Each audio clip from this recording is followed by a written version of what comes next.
Ghosts, aliens. DandaDan is the most wild, wholesome, adrenaline-packed slice of life rom-com shonen anime of the year. And we definitely had a year when it comes to animation. So, what makes it so special? Well, hang tight, hold on to your reproductive organs, and let me convince you why DandaDan is absolute cinema. Spoilers ahead for season 1 of DandaDan. Oh, and I'm going to use ghosts, yokai, monsters interchangeably in this video. You're being warned. 3, 2, 1. What makes DandaDan so special? It's not just the stunning animation, cinematography, and color choice, or its genre-banding, trope-averting madness. I can take a long time talking about how amazing the color choices are for yokais and aliens, and their respective camera movements and animation styles. For example, yokai-related scenes have dynamic and swirling camera movements. The art is more stylized to make the scene feel alive and chaotic. In contrast, the alien encounters are measured, with security camera-like pans and tilts and zooms, and the scene generally feels and look cold, mechanical, and sterile. We can also talk about how amazing the sound design, music, and score and song choices are. DandaDan shines because every artist involved poured their hearts and skills into it, while not underplaying how amazing those technical aspects are, because we can spend hours dissecting all of its film elements. I'll link those videos in descriptions. I want to focus on the message. The core of this show is about relationships, understanding, and finding your place in the world. It's a story where yokais and aliens serve as metaphors for humanity's greatest fears, and also, occasionally, for the chaos of teenage hormones. Where DandaDan shines brightest is in its heart, which are its main characters, by brilliantly subverting tropes and expectations. From the brave but awkward otaku Okarun, real name Ken Takakura, to the fiercely kind Gyaru Momo Ayase, every character's arc feels authentic. Okarun's journey from an isolated, bullied kid to someone with the strength to stand up for others and believes in improving himself is inspiring. And Momo, who subverts the shallow Gyaru trope by being kind, smart, yes, she is the brain of the group, not the otaku, fiercely protective, assertive, but also shows humility and being self-reflective. Both main characters are a refreshing take to ground the series that is this ridiculous with unique warmth. The whole show really hooks you from the beginning. It starts when Momo sat down next to Okarun. That ember of kindness is what sparked their friendship and ignited the flames of their relationship and their wholesome, hilarious, chaotic, bizarre adventure. Another spotlight of season 1 is how it brings together its ragtag group of characters, introducing conflicts and misunderstanding while showing us their flaws, and then lets them grow through each other. It's a story about understanding, not just monsters and aliens, but people. I have a theory about that later. Take Turbo Granny for example. She starts as one of the series' most memorable antagonists, a hilarious yet terrifying spirit who seemed to have some weird affection for private parts. But as her story unfolds, we begin to see the reasons behind her actions. She's not just a malicious yokai, she's a product of all the atrocities she has seen in her life. I'm not a manga reader, but I'm confident we'll see more of Turbo Granny's backstory in the future. And just like Silky, we'll get to see how she became a yokai in the first place. Now don't get me wrong, you can understand the character's motive but still disagree with their actions. But her backstory gives us a glimpse into why she did it and who she's protecting, making her more than just a one-dimensional villain. This arc is a perfect microcosm of DandaDan's core message. Everyone, even the most chaotic, villainous, and unpredictable among us, has a story worth understanding.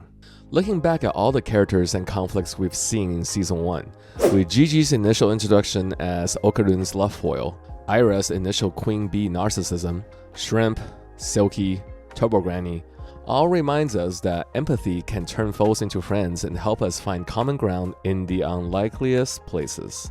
As you can see in the show, the characters will have conflicts and misunderstandings, but you know deep down they're all good people, just like most of the people you meet in your everyday life. This idea of finding connection among misfits really resonated with me, reminding me of my guildmates from online games. Just like the ragtag group that we see in the show, my guildmates were from all over the world with various occupations: students, nurses, engineers, delivery drivers, photographers, lawyers, tech developers, game developers, musicians. And yet we came together through a shared passion, Most of us are still in contact after 12 years. Much like Momo and Okarun's crew, it doesn't matter how different we are. What mattered was the shared connection. That's what bonded us. Join online and offline groups and communities that involve your interests. Pursue your hobbies. Do what you love. Okay, unless it's illegal, then please seek help. Okay, I promised a prediction this timestamp ago.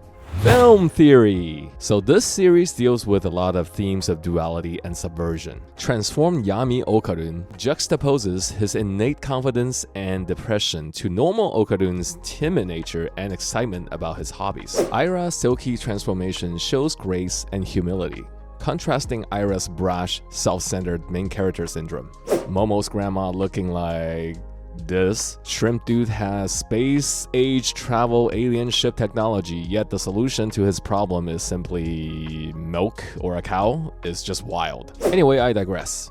My prediction is that yokai represents the dark periods in humanity's past, and the aliens embody our anxiety about the future. These two extreme forces shows us how dark and scary humanity's past has been, and the unknown of our future struggles. From past wars, man-made disasters, to potential future wars and man-made disasters. Both forces are terrifying, but as seen with Turbo Granny, who embodies humanity's past, shows us the mistakes of the past to the present generation in the hopes to not repeat them. On the opposite spectrum, my guess is eventually we'll find out the aliens are simply humanity of the future. We know that the aliens, much like Turbo Granny, are preoccupied with obtaining reproductive organs. Perhaps in the future, where organic reproduction is dead, the aliens are visiting the past in order to obtain or at least understand the difference between genitals and bananas to save their own future.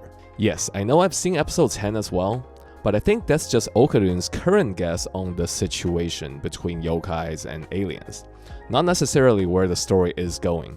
Also, okay, maybe they really are just aliens, not related to humans at all. But based on the series' theme of trying to understand the motive of the enemy through Turbo Granny, Acrobatic Silky, and Shrimp Alien already, the main villains of the story will probably also have an understandable reason that we can sympathize with. If yokai embodies the mistakes of our past and aliens are fears of the future, then maybe understanding them reflects humanity's path forward, learning from history and facing the unknown with compassion together. Another message of DandaDan is simple, and the haters out there will say Okarun is just the author's self-insert. Similar to Bella or Yugi, the main character exists for the audience to relate and live vicariously through a loser as they either gain power, fame, friends, or love. Despite that, the messages contained there can still be profound. Be true to yourself, pursue your hobbies, and not give up. I don't know how Okarun had no friends at all the way to high school. Maybe it's through his love for researching UFO, UAPs, or aliens. That passion, as niche and weird as it seemed, occupied him and eventually brought him a family of friends who loved him for who he is. I don't know if you know this, Yukinobu Tatsu was probably at his life's lowest point before he drew DandaDan. He got into the manga industry because of the recession. He has so many canceled serializations and failed attempts to get his work recognized. After more than a decade of trying in the industry, while working for young geniuses like Tatsuki Fujimoto and Tatsuya Endo, he felt like garbage and he was about to quit. It is only because his friend and editor Shihei Ling, who's also the editor of those animes previously mentioned, told him not to give up. You are a great mangaka. I believe in you. Draw whatever you want without thinking about restrictions. Thanks to his editor's words and the support from his friends, he drew page after page, the characters and stories fleshed out in front of him. And the rest, as they say, is history. To anyone out there who needs to hear this, whether DandaDan resonated with you or you're struggling with your own challenges, those feelings of sadness, dread, or hopelessness are not permanent. This series, with its heartfelt story and the creator's journey, reminds us that even in our darkest moments, there is always hope. Like the yokais and aliens in the show, our struggles may feel overwhelming, but they are part of what shapes us into stronger, more resilient versions of ourselves. The creator of DandaDan faced years of setbacks, plenty of self-doubt, and the temptation to give up entirely. But they kept going, And now we're here, celebrating their incredible work. So if you ever feel like trash, remember, you're not. And if you're absolutely convinced that you are, well, take in this meme and don't give up.